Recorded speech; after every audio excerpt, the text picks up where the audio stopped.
మీ అందరికీ క్షమాపణతో నమస్కారం చెప్పుకుంటున్నానండి. కారణం ఏంటంటే 5-6 సంవత్సరాలుగా నా ఇంటర్వ్యూ కోసం తరచూ నన్ను అడిగేవారండి. నేను ఏది ఆలోచించకుండా మీకు ఇంటర్వ్యూ ఇవ్వలేక నేను నువ్వు అనేవాడిని. మీ అందరూ బాధపడేవారు. నిన్న కూడా ముఖ్యమంత్రి గారు కలిసిన తర్వాత, పార్టీలో చేరిన తర్వాత మీడియా పాయింట్ దగ్గర మాట్లాడమంటే ఎన్నో సంవత్సరాలుగా మీకు నాకు ఉన్న బంధంతోటి మా ఊళ్ళో మాట్లాడతానండి, మా ఊళ్ళతో మాట్లాడతాను అని చెప్పేసి అక్కడ మాట్లాడకుండా రావడం జరిగిందండి. మిమ్మల్ని నిరుత్సాహపరచకూడదు. 5-6 సంవత్సరాల నుంచి నాతోటి ప్రయాణం చేశారు ప్రేమగా. కానీ మీకు అందుబాటులో లేకపోవటం, రెండోది ఆలోచన నేను డిసిషన్ తీసుకోకపోవటం వల్ల మిమ్మల్ని కలలేకపోయాను. ఈరోజు కలిశాను. ఆ కారణంగా కలరాపోయినందుకు, మీకు ఇంటర్వ్యూ ఇవ్వనందుకు క్షమించమని కోరటం జరిగిందండి. గౌరవ ప్రజానీకం వారి ఆశీస్సులతో, వారి ప్రేమతో నిన్న రోజున గౌరవ ముఖ్యమంత్రి జగన్మోహన్ రెడ్డి గారి సమక్షంలో నేను పార్టీలో చేరడం జరిగిందండి. ఇది 14 తారీఖున జాయిన్ అవ్వాలి. ఏదో కొద్దిమంది తోటి వెళ్దాం అనుకుంటే విపరీతమైన స్పందన వచ్చి సుమారు 3-4 వేల వెహికల్స్ కార్లతో ప్రయాణం చేయాలని ఎక్కడికక్కడ ఉత్సాహం పొంగటం వల్ల నేను భయపడ్డానండి. ఒక పక్క పిల్లలు పరీక్షలు అవుతున్నాయి. ఈ పరీక్షల్లో వాళ్ళు పరీక్ష కేంద్రానికి వెళ్ళటానికి ఈ మా ర్యాలీ చాలా ఇబ్బంది కలిగించేస్తుందనే ఉద్దేశంతో అదొక కారణం అండి. అలాగే రెండోది, ముఖ్యమంత్రి గారి దగ్గర అంత ప్లేసు లేదు. సెక్యూరిటీ పాయింట్ ఆఫ్ వ్యూలో ఎంతమందిని ముఖ్యమంత్రి గారు చూడడం కష్టమని చెప్పేసి అదొక మెసేజ్ రావటం అండి. ఎంతమంది రావాలి, ఎంతమందిని చూడాలి, ఎంతమందిని వచ్చినప్పుడు చూడాలంటే అందరినీ చెక్ చేయాలి, సాధ్యపడదండి.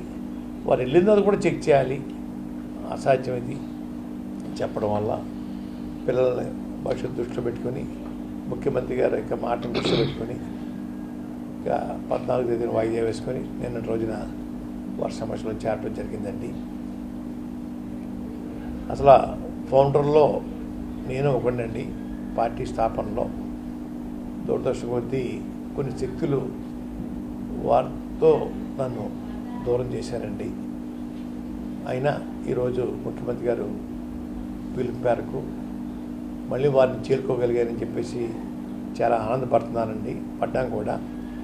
మొత్తం మా కుటుంబం అంతా కూడా, నన్ను అభిమానించే వాళ్ళందరూ కూడా చాలా ఆనందపడ్డారండి. ఎటువంటి కోరికలు లేకుండా ఎంపీ సీటు కానీ, ఎంపీఎల్ఏ సీటు కానీ ఏం అడగకుండా వారి పిలుపు మేరకు వారికి సేవ చేయాలి, మన ముఖ్యమంత్రి పీఠంపై కూర్చోబెట్టాలి, కూర్చోబెట్టిన తర్వాత వారు ఏదైనా ఇస్తే పుచ్చుకుని ప్రజలు సేవ చేయాలనే ఆలోచన తప్ప ఎటువంటి కోరికలు లేకుండానే వారు సేవ చేయాలని నిర్ణయించుకున్నానండి. ముఖ్యంగా కొన్ని విషయాలు చెప్పాలండి. మా కుటుంబం 1962లో రాజకీయాల్లో ప్రవేశించిందండి. సినిమా ఫీల్డ్లోకి 1951లో వచ్చాము. మేము 51లో నుండి మేము సినిమా ఫీల్డ్లోకి వచ్చేటప్పటికి ఇప్పుడున్న నటులు ఎవరో కూడా పుట్టి ఉండరు అనుకుంటున్నాను నేను. అయ్యా 62లో రాజకీయంలో వచ్చినప్పుడు కూడా వీళ్ళకి ఏబీసీలు కూడా రావండి.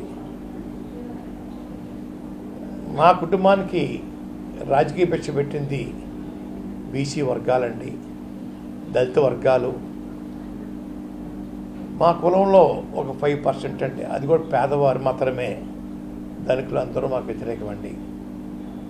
ఈ పేదవాళ్ళ యొక్క, ఈ బీసీలు దళితుల యొక్క ప్రేమతోటి వారి భిక్ష మా నాన్నగారికి నాకు పెట్టడం జరిగిందండి. దేశంలో, రాష్ట్రంలో కాదు దేశంలో కూడా పత్తిపాడు నియోజకవర్గంలో ఉన్న మర్యాద ఎక్కడా ఉండదండి. మా తండ్రి గారిని బీసీ వర్గాలు చీరల మీద నడిపించిన సందర్భాలు ఉన్నాయండి. దళితులైతే రోజు ఎప్పుడు ఊళ్ళోకి వెళ్ళినా 20-30 బిందెలు నీళ్లు కాళ్ళ మీద పోసేవారండి. కొంతమంది అయితే పల్లెల్లో ఆ తండ్రి గారి కాళ్ళ మీద నీళ్లు పోసి ఆ పల్లెల్లో నీళ్ళు అలా స్నానం చేసి మీద పోసుకునేవారండి. అటువంటి అభిమానం పొందిన కాన్స్టిట్యున్సీ అండి. వారి భిక్ష వల్ల ఈరోజు నేను ఈ స్థాయికి వచ్చానండి. దీంట్లో ఎవరు ప్రమేయం లేదండి. బీసీ వర్గాలు, దళిత వర్గాలు, మా కాపులో 5% ఉంటారండి. ఇతరులు అగ్ర కులాలు కొంచెం పేదవారు, వాళ్ళు ప్రేమతో వచ్చానండి. కానీ పోస్టింగుల్లో రకరకాలుగా పెడతా ఉన్నారు, బాధాకరం అండి. నేను రాజకీయాలు రావడానికి కాపులు కారకులు కాదండి. నేను ఎవరు అనుమతి తీసుకోవాల్సిన పని లేదు. రాజకీయాలు నా ఇష్టం అండి. మొలతాడు లేనోడు, లాగు లేనోడు నాకు రాజకీయ పాఠం చెప్తా ఉన్నాడు, చాలా తప్పు. నేను మా పత్తిపాడు నియోజకవర్గ ప్రజల పిచ్చతోటి రాజకీయాలకు వచ్చాను. ఇప్పటికీ వారి పిచ్చే ఈరోజు గుర్తు వస్తుందండి. వారి పిచ్చతోటి ఎన్నో ఉద్యమాలు చేశానండి. కాపుల కోసం చేశాను, దళితుల కోసం చేశాను. నక్సలైట్కి సహకరించారని కేసు పెడితే అందులో 2-3 కులాలు కూడా ఉన్నాయండి. దళితులు ఉన్నారు, ముస్లిమ్స్ ఉన్నారు, ఇతర వర్గాలు కూడా ఉన్నారండి. వారికి కూడా సహాయపడ్డాను. ఇంకో విషయం చెప్తా ఉన్నాను, మండలం ఎన్నికలు వచ్చేయండి. ఎల్లప్పుడు మండలం ఓసీ అయిందండి. బీసీ వర్గాల దత్తులు గారు గెలిపించానండి. 10,000 మెజార్టీతో గెలిపించాను. అలాగే రెండోసారి మళ్ళీ ఓసీ అయిందండి. దళితుల్ని ఓసీలో మండపేషణ చేశాను. ఇంకొకసారి సర్పంచ్ పదవి ఓసీ వస్తే బీసీ వర్గాన్ని గెలిపించానండి.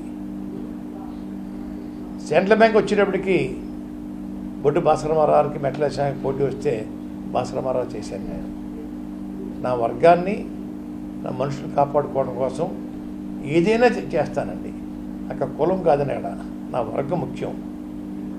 రకరకాల పోస్టులు పెడతా ఉన్నారు, తెలియక పెడతా ఉన్నారు. వారు సినిమాలో హీరో అవ్వచ్చండి, నేను రాజకీయాల హీరో అని.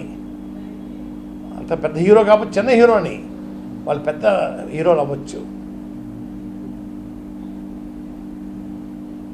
ముఖ్యమంత్రి గారి దగ్గర ఎందుకు వెళ్తున్నాడు, మా నాయకుడి దగ్గర ఎందుకు రాలేదు అని కామెంట్స్ పెడతా ఉన్నారు.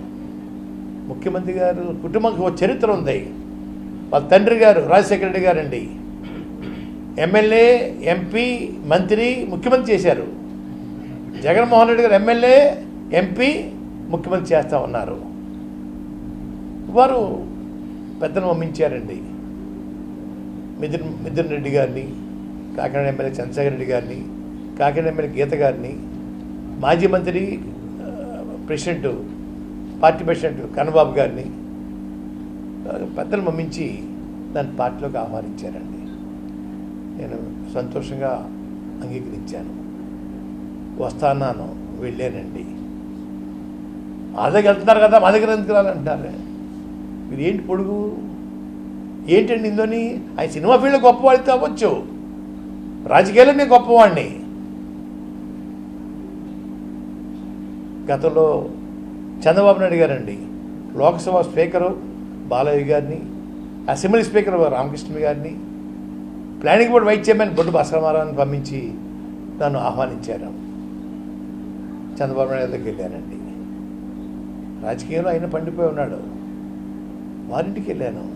రాజీవ్ గాంధీ గారి ఆహ్వానం మేరకు రాజీవ్ గాంధీ గారు ఢిల్లీ వెళ్ళి కలిశానండి. రాజకీయ నాయకుడిని గౌరవిస్తారండి. మరి రారా